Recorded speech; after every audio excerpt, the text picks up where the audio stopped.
Dear students, my name is doctor Zahid Gupta. आज के इस वीडियो में हम स्टडी करेंगे फोटो इलेक्ट्रिकल इफेक्ट एंड इसके कैरेक्टरिस्टिक्स। उससे पहले थोड़ी सी इंट्रोडक्शन में अपने बारे में दे दूं। I have done PhD in physics and published more than 15+ research papers in the international journals of physics. You can check my bio on the Google Scholar by searching my name on that platform, and where you will get all the research papers that I have published in SCI journals. And if you are interested in research, then comment me down below. And if you want to know about the full detail of our course, then you can text me on my Telegram user ID, which is physics7755. So without wasting any time, let's start our topic, which is a photoelectrical effect. तो सबसे पहले जान लेते हैं कि photoelectrical effect होता क्या है। देखो, photoelectrical effect के आने से पहले जो हमारी लाइट थी, लाइट को क्या कंसीडर किया जाता था? Light was consider as a wave form, मतलब कि वो वेव की फॉर्म में मूव करती है। बट हमारे पास क्या हुआ, कुछ इफेक्ट्स आए जिसकी वजह से हमें लगा कि जो हमारी लाइट है, light is not a wave form, it is of particle nature, like that of our Compton effect and that of our pair production. ये सभी फिनोमिना क्या पॉइंट आउट कर रहे थे? ये पॉइंट आउट कर रहे थे कि light is not that of the wave nature. But क्या हुआ, प्लैंक्स की थ्योरी आई। प्लैंक्स ने कहा कि लाइट जो है वो दोनों नेचर पोजेस कर सकती है, light can act as a wave as well as that of the particle. तो ये इंट्रोडक्शन हुआ। इस इंट्रोडक्शन के बाद आइंस्टाइन ने एक फिनोमिना दिया। आइंस्टाइन ने एक इफेक्ट इंट्रोड्यूस किया which was known as a photo electrical effect. Let us understand कि फोटो इलेक्ट्रिकल इफेक्ट एक्चुअली में होता क्या है। देखो, जो हमारे पास फोटो इलेक्ट्रिक है, जो शब्द है फोटो इलेक्ट्रिक, बेसिकली यह दो शब्दों से मिलके बना है। कौन कौन से? एक है हमारा फोटो, दूसरा है हमारा इलेक्ट्रिक। फोटो का क्या मतलब है? That photo means light, electric means electric current या फिर इलेक्ट्रॉन्स। तो क्या होता है फोटो इलेक्ट्रिकल इफेक्ट कि जब हम लाइट को हमारे किसी मटेरियल के ऊपर डालते हैं तो क्या होगा, उस मटेरियल में से इलेक्ट्रॉन जो है वो बाहर आना स्टार्ट कर देते हैं। इस इफेक्ट को क्या बोला जाता है? Photo electrical effect. अब बात आती है कि क्या हर एक तरह की लाइट इलेक्ट्रॉन को बाहर निकालने में सक्षम है? तो आंसर आएगा नो। सिर्फ लाइट जिसकी फ्रीक्वेंसी थ्रेशोल्ड फ्रीक्वेंसी के इक्वल होगी या फिर थ्रेशोल्ड फ्रीक्वेंसी से ज़्यादा फ्रीक्वेंसी होगी, that light will help in the photo electrical effect. मतलब उस लाइट को डालने से ही हमारे पास इलेक्ट्रॉन्स जो हैं वो बाहर आएंगे। नाउ लेट अस अंडरस्टैंड कि फोटो इलेक्ट्रिकल इफेक्ट के हमारे पास बेसिक कैरेक्टरिस्टिक्स क्या हैं। तो सबसे पहला जो बेसिक कैरेक्टरिस्टिक्स है वो है that intersection of light with matter. मतलब जब भी हमारी लाइट जो है वो मैटर के साथ इंटरेक्ट करती है तो हमारे पास क्या होगा, इलेक्ट्रॉन जो है बाहर आएगा। तो उसके लिए जो बेसिक रिक्वायरमेंट है, जो लाइट होगी वो हमारे पास बेसिकली या तो अल्ट्रावायलेट लाइट होगी या फिर विजिबल लाइट होगी। ठीक है, ये क्यों होगी? बिकॉज इनकी जो वेवलेंथ होती है वो इतनी होती है कि जो इलेक्ट्रॉन बाउंडेड है हमारे एटम में उसे बाहर निकाल पाए। अगर हम कंपैरिजन करें that is between the ultraviolet region and the visible region, तो क्या होगा, जो हमारा अल्ट्रावायलेट रीजन है उसकी वेवलेंथ जो है वो कम है in comparison to that of our visible region. तो जिसकी वेवलेंथ कम होगी तो इट मीन्स उसकी एनर्जी जो है वो ज़्यादा होगी, मतलब वो ईजिली इलेक्ट्रॉन को बाहर निकालने में सक्षम होगा। द थर्ड कैरेक्टरिस्टिक्स इज़ कि जो हमारे इलेक्ट्रॉन्स हैं मेटल के वो बाउंडेड होने चाहिए। बाउंडेड क्या मतलब क्या है कि वो किसी न किसी मेटल एटम के साथ बाउंड होने चाहिए। ऐसा नहीं होना चाहिए कि वो फ्री इलेक्ट्रॉन्स हों। फ्री इलेक्ट्रॉन्स तो अपने आप ही बाहर आ जाते हैं, लेकिन जो बाउंडेड होंगे उसके कारण ही फोटो इलेक्ट्रिकल इफेक्ट जो है वो होता है। अब देखो, ऐसा ज़रूरी नहीं है कि जो हमारी लाइट है वो हाई फ्रीक्वेंसी की हो, मतलब उसकी एनर्जी काफ़ी ज़्यादा हो, ये बिल्कुल भी ज़रूरी नहीं है। अगर आपके पास लो फोटोन की एनर्जी भी है, बट अगर आपके पास एक ऐसा एटम है, ऐसा मेटल एटम है जिसका जो एटॉमिक नंबर है वो काफ़ी हाई है, तो क्या होगा, तो फोटो इलेक्ट्रिकल इफेक्ट आसानी से हो जाएगा। ऐसा क्यों होगा? देखो, जो हमारा suppose this is our caesium atom, ठीक है, जिसमें बाहर वाले शेल में क्या है, इलेक्ट्रॉन्स प्रेजेंट है एंड वो हमारे न्यूक्लियस से, एंड जो हमारा न्यूक्लियस है वो काफ़ी डिस्टेंस से है आउटर मोस्ट शेल से, क्योंकि उसकी जो जेड की वैल्यू है वो काफ़ी हाई है। जेड की वैल्यू काफ़ी हाई होने के कारण इलेक्ट्रॉन जो है वो ईजिली बाहर आ जाएगा जब उसे थोड़ी सी भी एनर्जी मिलती है। तो हमारे पास जो यहाँ पे पॉइंट है that in low energy of photon and high Z atomic number predominantly occurs, for example in the case of cesium. Next हमारा जो कैरेक्टरिस्टिक्स आता है वो है हमारे पास कि हम जो एनर्जी डाल रहे हैं, जिस फ्रीक्वेंसी की लाइट हम इम्पोज कर रहे हैं, उसकी जो फ्रीक्वेंसी है वो ज़्यादा होनी चाहिए then that of the threshold frequency. Threshold frequency मतलब वो वाली फ्रीक्वेंसी जो कि उसे निकालने के लिए ज़रूरी है, जो कि इलेक्ट्रॉन को एटम से बाहर निकालने के लिए ज़रूरी है. अब देखो न्यू जो है, यहाँ पे हमने कंडीशन लिखी है कि ये फिनोमिना कब होगा, जब न्यू की वैल्यू न्यू नॉट से ज़्यादा होगी. न्यू क्या है? New is a incident frequency, जिस फ्रीक्वेंसी की लाइट हम इम्पोज कर रहे हैं. And new not is a threshold frequency, मतलब उतनी फ्रीक्वेंसी जितनी इलेक्ट्रॉन को बाहर आने के लिए चाहिए. And one more important thing that we must know is the work function. अब वर्क फंक्शन क्या होता है? Work function is equals to h nu naught. Basically ये क्या होता है कि हमारे एटम कि हमारा जो एटम है, एटम के अंदर जो इलेक्ट्रॉन है वो बाउंडेड है. उस बाउंडेड इलेक्ट्रॉन को बाहर निकालने के लिए जितनी एनर्जी चाहिए that is known as our work function. तो इस वर्क फंक्शन को हम रिप्रेजेंट कर देते हैं बाय एच न्यू नॉट. तो सीजियम के केस में क्या होगा, ये वैल्यू जो है वो काफ़ी कम होगी. तो इस केस में जो सीजियम है, सीजियम के केस में जेड काफ़ी ज़्यादा हाई है, इसी के कारण इसमें हमें लो एनर्जी की ज़रूरत पड़ रही है. अगर हम इसका एक्सपेरिमेंटल सेटअप देख लें तो वो कुछ इस तरह का होगा कि हमारे पास ये मेटल प्लेट है एंड यहाँ से हमारे इंसिडेंट लाइट जो है आ रही है. मान लो ये हमारी यूवी लाइट है या फिर हमारी विजिबल लाइट है, ठीक है. वो हम मेटल प्लेट के पास इम्पोज करवा रहे हैं. जब हमने यहाँ पे मान लो विजिबल लाइट जो है वो इम्पोज करवाई, विजिबल लाइट जहाँ पे क्या है, ये मेटल प्लेट है, मेटल प्लेट के अंदर क्या है, एटम्स प्रेजेंट है. हमने यहाँ पे एक एटम जो है आपको दिखाया हुआ है. लाइट क्या है, हमने इसमें इंसिडेंट की. लाइट इंसिडेंट करने पर क्या होगा, जो हमारे आउटरमोस्ट शेल के इलेक्ट्रॉन्स होंगे, अगर हमारी इंसिडेंट लाइट की एनर्जी जो है इसकी बाइंडिंग एनर्जी से ज़्यादा होगी, देन हमारा जो इलेक्ट्रॉन है वो बाहर आ जाएगा. अब देखो क्या होगा, जब हम विजिबल लाइट इसके ऊपर डालेंगे तो विजिबल लाइट, ये हमारी जो मेटल प्लेट है बेसिकली ये हमारे पास एटम से मिलकर बनी हुई होती है. इसमें क्या होगा, हमारे पास इलेक्ट्रॉन्स भी प्रेजेंट हैं इसके आउटरमोस्ट शेल में. जब हमारी जो इंसिडेंट लाइट की एनर्जी है वो एच न्यू है, that is more than that of H nu not. H nu not क्या था, वर्क फंक्शन था हमारे इस इलेक्ट्रॉन का, ठीक है. जब इससे ज़्यादा होगी तो इलेक्ट्रॉन जो है वो बाहर आ जाएगा. तो इस तरह ये हमारा फिनोमिना हो जाएगा. Now let us understand the graphical representation that is between the voltage and current. अब देखो होता क्या है, now let us understand the curve between the current and the potential की हो क्या रहा है. अब देखो हमारे पास क्या था, ये वाला सर्किट था, ठीक है. अब हमने क्या किया, यहाँ पे कुछ इंटेंसिटी, सपोज आई इंटेंसिटी की जो लाइट है वो हमने फॉल करवाई ऑन दिस प्लेट. तो क्या होगा, कुछ इलेक्ट्रॉन्स जो हैं वो बाहर निकलने स्टार्ट हो जाएंगे. एंड जो इलेक्ट्रॉन्स ये बाहर निकलने स्टार्ट हो जाएंगे तो यहाँ से क्या होगा, एक करंट जो है वो पैदा होना स्टार्ट हो जाएगा. पोटेंशियल जो बैटरी अप्लाई की है दैट इज़ हमने पॉजिटिव पोटेंशियल जो है वो हाई प्रोड्यूस किया है, जिसके कारण इलेक्ट्रॉन्स जो हैं वो मूव करने स्टार्ट कर जाएंगे एंड हमारे करंट की वैल्यू मान लो ये आ जाएगी. अब हमने क्या किया, उसकी इंटेंसिटी को क्या कर दिया, लाइट की इंटेंसिटी को डबल कर दिया. नाउ लाइट की इंटेंसिटी को डबल करने से क्या होगा, लाइट की इंटेंसिटी का क्या मतलब होता है, इंटेंसिटी क्या होती है. Now what is intensity, intensity क्या है, कितने नंबर ऑफ फोटोन्स जो है वो फ्लो कर रहे हैं per unit area per unit time. अब देखो हमने क्या किया, इंटेंसिटी ज़्यादा कर दी. इंटेंसिटी ज़्यादा का क्या मतलब है कि यहाँ पे हमने फोटोन्स जो है उसके ऊपर फॉल कर रहे थे वो ज़्यादा अमाउंट में फॉल करने स्टार्ट हो गए, जिसके कारण जो इलेक्ट्रॉन्स हैं वो भी हमारे पास ज़्यादा अमाउंट में निकलने स्टार्ट हो जाएंगे. एंड हमें पता है कि जो करंट होता है that is equals to NE divided by of T होता है. जितने ज़्यादा नंबर ऑफ इलेक्ट्रॉन्स जो हैं वो ज़्यादा होने स्टार्ट हो जाएंगे उतना करंट जो है वो बढ़ना स्टार्ट हो जाएगा. इसी कारण जो सेकेंड कर्व हमें मिल रही है that is above that of the lower curve. तो ये हमारे पास इस तरह करंट इंक्रीज़ होना स्टार्ट हो जाएगा. फिर हमने क्या किया, इंटेंसिटी को 3 टाइम्स कर दिया तो करंट की वैल्यू भी उतनी ही बढ़नी स्टार्ट हो गई. नाउ हमने इसके पोटेंशियल को क्या कर दिया, नेगेटिव कर दिया. पहले हम पॉजिटिव पोटेंशियल पे बात कर रहे थे, ठीक है, that was of plus V volt. Now अब हमने क्या किया, इसके पोटेंशियल को नेगेटिव कर दिया. नेगेटिव क्या मतलब है, इस वाली वैल्यू को इंक्रीज़ करना स्टार्ट कर दिया.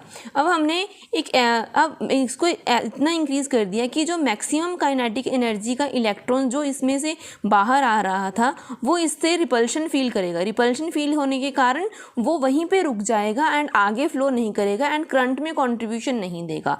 And this potential is known as a stopping potential. Stopping potential क्यों बोला जाता है, क्योंकि इसने क्या किया, इलेक्ट्रॉन को स्टॉप कर दिया. जो मैक्सिमम काइनेटिक एनर्जी का इलेक्ट्रॉन था उसको स्टॉप कर दिया. That's why it is known as a stopping potential. तो यहाँ पे हमारे पास करंट की वैल्यू क्या आ रही है, 0 आ रही है। सिमिलरली फॉर द सेकेंड, अगर इंटेंसिटी को इंक्रीज भी किया तब भी हमारे पास स्टॉपिंग पोटेंशियल की वैल्यू क्या आ रही है, सेम आ रही है। तो हमने स्टॉपिंग पोटेंशियल का क्या मतलब है कि हमने उतना पोटेंशियल अप्लाई कर दिया कि मैक्सिमम काइनेटिक एनर्जी का इलेक्ट्रॉन जो हमारे करंट में कंट्रीब्यूशन करना चाह रहा था वो वहीं पे स्टॉप हो गया एंड करंट में कंट्रीब्यूशन उसने नहीं की, जिसके कारण करंट उसके करस्पॉन्डिंग 0 हो गया। That is known as a stopping potential. Now let us understand the second graphical representation, that is between the current and the potential. अब हमने क्या किया, पहले हम बात कर रहे थे कि लाइट की इंटेंसिटी को बढ़ा रहे थे। लाइट की इंटेंसिटी को बढ़ाने का मतलब है कि हमने नंबर ऑफ फोटोन्स को बढ़ाया था। नाउ अब हम क्या कर रहे हैं, हम फ्रीक्वेंसी को इंक्रीज़ कर रहे हैं। पहले मान लो हमने यहाँ पे जो लाइट फॉल की थी, सपोज हमने ν1 फ्रीक्वेंसी की लाइट फॉल की।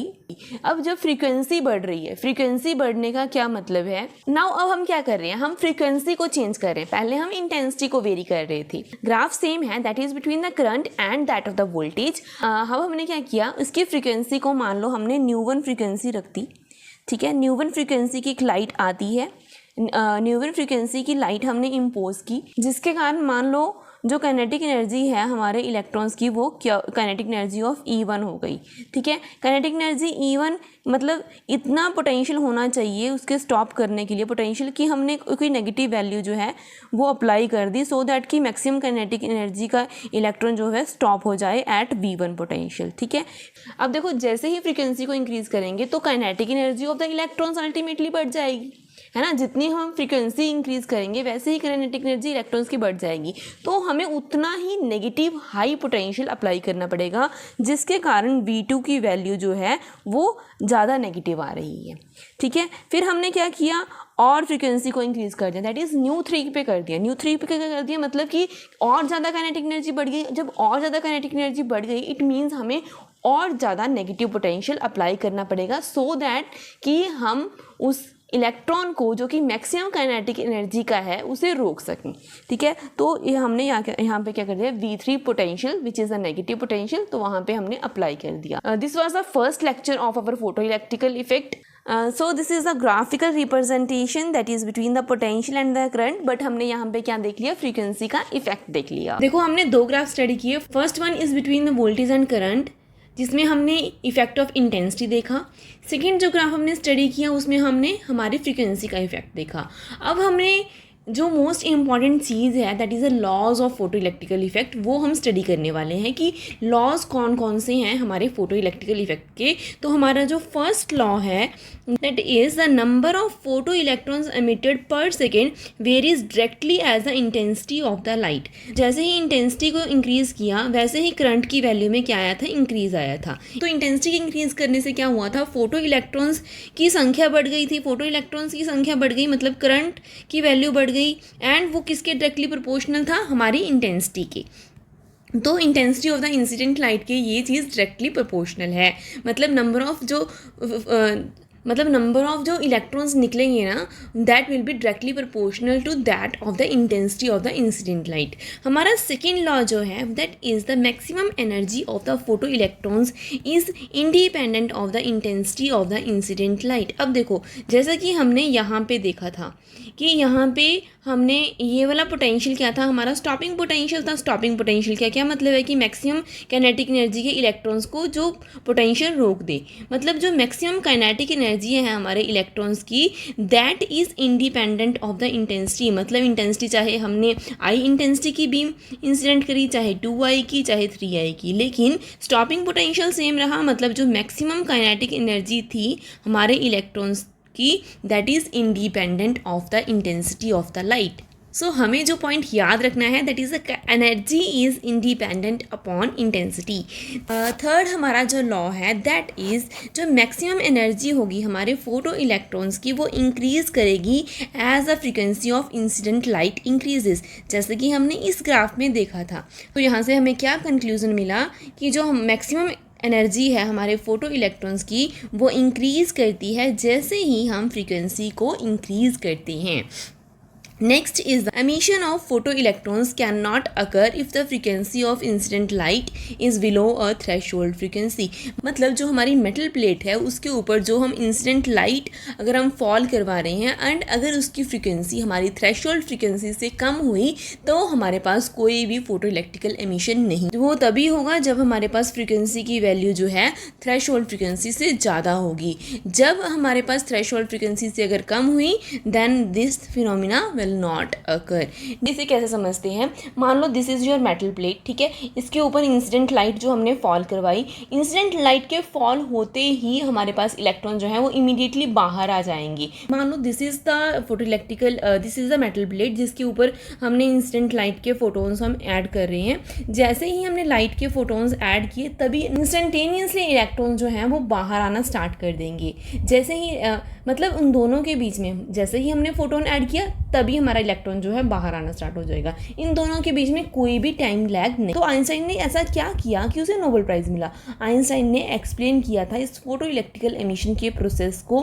उसने क्या कहा कि मान लो हमारे पास ये हमारा मेटल एटम है, ठीक है, इसके आउटर मोस्ट शेल में हमारे पास इलेक्ट्रॉन है. हमने इंसिडेंट लाइट की एचन्यू की फ्रीक्वेंसी की लाइट इसके ऊपर इम्पोज करी तो क्या होगा, जो पूरी की पूरी एनर्जी है हमारी इंसिडेंट लाइट की वो दो फॉर्म में कन्वर्ट हो जाएगी. First one is a work function, second जो बची हुई एनर्जी होगी that will be in the kinetic energy form. अब वर्क फंक्शन क्या था, work function is the amount of energy required to remove the electron from the outermost shell. मतलब इसमें यहाँ से इसकी न्यूक्लियस के साथ कुछ ना कुछ तो बाइंडिंग एनर्जी है, उस बाइंडिंग एनर्जी से रिमूव करने के लिए जितनी एनर्जी चाहिए that is known as a work function. तो इतनी तो मिनिमम चाहिए ही चाहिए, मतलब उस बाउंडेड से उसे फ्री करने के लिए. लेकिन अगर एनर्जी जो है मान लो थ्रेशोल्ड फ्रीक्वेंसी से थोड़ी ज़्यादा है तो जो एक्स्ट्रा एनर्जी होगी that will help in providing the kinetic energy to this electron. तो यहाँ से इलेक्ट्रॉन क्या हो जाएगा, हमारा बाहर निकल जाएगा. जो हमारी बची हुई एनर्जी थी उस एनर्जी से वो बाहर निकल जाएगा. तो यहाँ पे हम वर्क फंक्शन को लिख सकते हैं which is equal to h nu naught. तो यहाँ पे हमने सब्सटीट्यूट कर दिया h nu naught and we will get this equation which is half mv square and इसको हम इधर ले आए so it will become h into nu minus of nu naught. So this equation is known as a Einstein's equation. ठीक है, उसके बाद अब देखो हमने ग्राफ स्टडी किया था that is between the potential and the current. अब इन दोनों ग्राफ्स में क्या है, इसमें क्या है, हमारे पास एक स्टॉपिंग पोटेंशियल है. स्टॉपिंग पोटेंशियल का कंसेप्ट क्या आया था कि जब हमारे पास मैक्सिमम काइनेटिक एनर्जी का इलेक्ट्रॉन जो है वो मूव करना बंद कर जाएगा. वो कितने तो उसका पोटेंशियल की वैल्यू कितनी होनी चाहिए which is equals to v naught. And अगर हमें एनर्जीज़ को कंपेयर करना हो तो हम कर सकते हैं so it can be written as half mv square. जो मैक्सिमम काइनेटिक एनर्जी होगी हमारे इलेक्ट्रॉन्स की that will be equals to that of the stopping potential.